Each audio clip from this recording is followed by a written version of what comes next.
Welcome to the CPDM Smart Partners Hub, and thank you very much to Mike Brookbands, the CPDM Smart Partners networking member since about a year and a half, but it looks like you are with us for 20 years or so, Mike. Today we particularly wanted to take the opportunity of sharing with you the thinking that goes behind the development of the think tanking agenda that will of the meeting that will take place on 29th of June under the umbrella of the adaptive flexibility and financial inclusion in the digital age. And probably I will try to have a number of sessions like this one, but this is the first one, and I will try to focus on the digital age because Mike Brookbands will tell you his background and also will tell you how we came about and what does he think that the central banks in our group might want to take on board, but also to take forward within the smart partnership movement. So, digital age, well, we had blockchain for finance ministers following the central banks last year, think tanking, and there is an abundance of artificial intelligence, machine learning and all that. So, where are we? What is your background? So my background is I'm an engineer. I worked for IBM for 22 years, typically looking at some of the business challenges and how technology can address some of those business challenges. All of the time my work has been in financial services. So when I look at some of the challenges that are occurring within the marketplace, given the digital technology and the entry of digital technology. And it's something that we were discussing earlier, the disruptive nature of some of the digital technology and how it will affect financial services moving forward. I see some of this whole, the understanding of the technology, but it's also how organisations can actually responsibly innovate and control, manage, and something that we've discussed, which is adapt with flexibility. So what I see as a challenge is that financial services organisations, digital technologies will affect moving forward whatever happens. They need to adapt.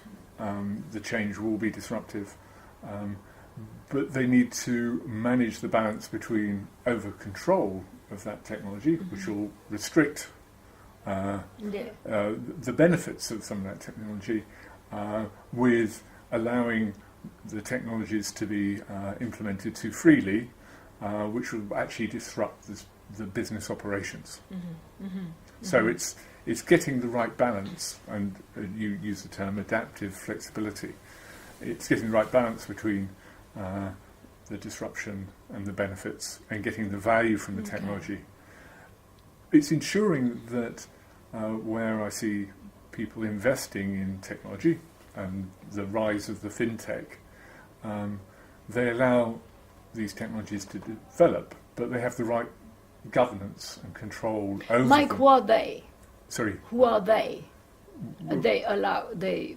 Sorry. So I'm saying the central banks, the regulators, and the banks themselves. So it's either the central banks, the regulators, or the current financial services organisations. So whether that's investment banks, retail banks, or insurers.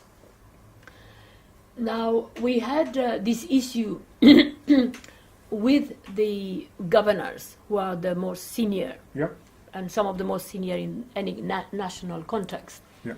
and probably globally.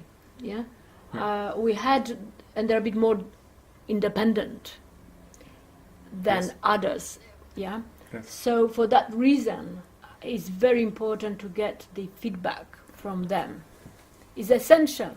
Absolutely. So that's the reason why we focus more. Yes. That's the reason why probably, as we realized, other parts of the government are trying to interact with them and then develop the standards for the data for, etc. The vision security for, or whatever. Yes. yeah, security. Absolutely. So, but on the other hand, the usual governor, conventional governor, and the central bank, they are not a techie outfit. True.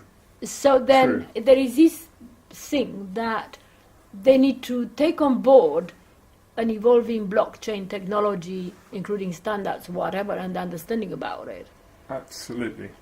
But understanding, you were telling me, and this is one thing that I would like you to probably mention, because that will be probably on focus, is that is blockchain, and we may this year also bring on board a little bit of artificial intelligence or a bit of machine learning in addition to security, but within a bank.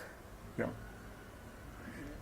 So from a central bank perspective, or the processes any bank perspective, I see the rise of these technologies and the development of what is classed as fintechs. And these technologies are being considered and being implemented. The central banks, or the governors, really need to understand the implications of these technologies, how it will affect their operations, how it could enable their operations, but how it could, as I said earlier, disrupt their operations if they're implemented in the wrong way. I suppose the mobile banking a few years ago gave them an appetite for adopting technology for financial inclusion. But it's not the same with blockchain. This is much more, or with artificial intelligence, that will produce a big disruption. Well, with artificial intelligence or digital ledger technology or some of these new, they're actually going to affect the core business processes. That's it. Not, whereas mobile banking affected a channel. It was a part of a channel that enabled out to the users. Yeah.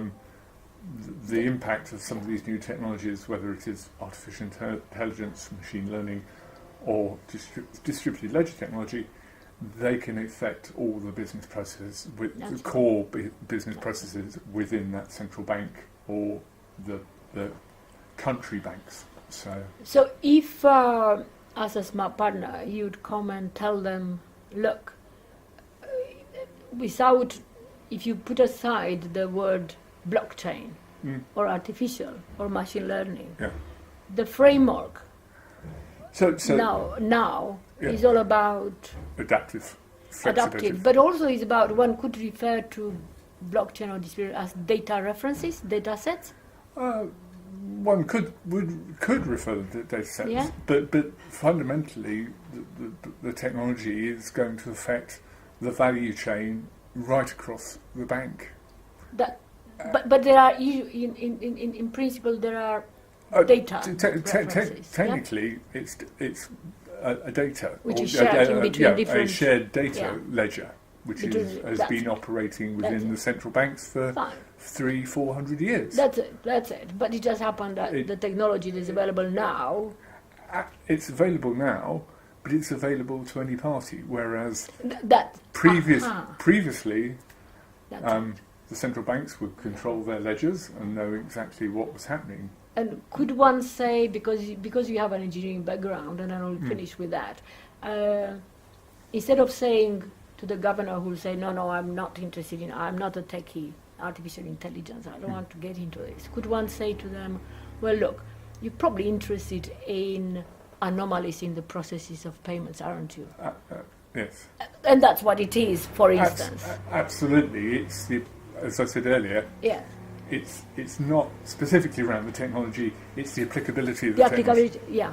And the machine learning? Yeah, and in the same So way, machine efficiency learning. probably, efficiency in the Yeah, system. yeah, yes. If one would Yes, kind of, yes. maybe you'll It's able pattern. It's looking at fraud detection, pattern recognition, understanding challenges. So I think probably we should try to, that one day, to demystify. I mean, we say forget about artificial intelligence. By the way, it's called artificial intelligence. It's demystifying the Yes, technology. yes. We- Because otherwise, it's yeah, not related yeah, to their it- processes. Yeah. I mean, yeah, absolutely. Yeah, we this need is we what- need to make need to as a colleague of ours has said, we need to associate technology with common language and common processes. The processes that they are involved, they are dealing with. Distributed Yeah. ledger technology, yes, it can deal with payments and foreign exchange, but it's actually could be used for food provenance. So That's- to that's- record, I always thought that if you call, for instance, a cybersecurity institute, the banks will say, I have nothing to do with that. But then here they are saying, did you say blockchain? No, I need to protect. But what do the cybersecurity do? Yeah. Is to actually be Protect. preoccupied with protecting. Absolutely. But, so, okay, probably this is the tone that we would have as discussion when we Absolutely. follow up to finance ministers and all our overall strategy. Absolutely. So, thank you very much. What I did tell you, but I will tell you now to share with the others, is that yesterday there was a discussion on artificial intelligence. But all what it was with about a number of engineers. One of them was the vice president of IBM, Watson. right. And it was excellent the way he didn't go into the, No. but he talked about application. Yes. It was excellent. And Excellent. that is Yeah. key. It's Yeah, it's the key. application. Very, very good. And the same were a few others in, for instance, Babylon in healthcare. Yes. And so on. Very, very good. So it looks like, yeah. Well, thank you very much. So Thank you. your engineering background will keep us in the right That's okay. frame of mind rather than Thank you. carried away. Thank you very much.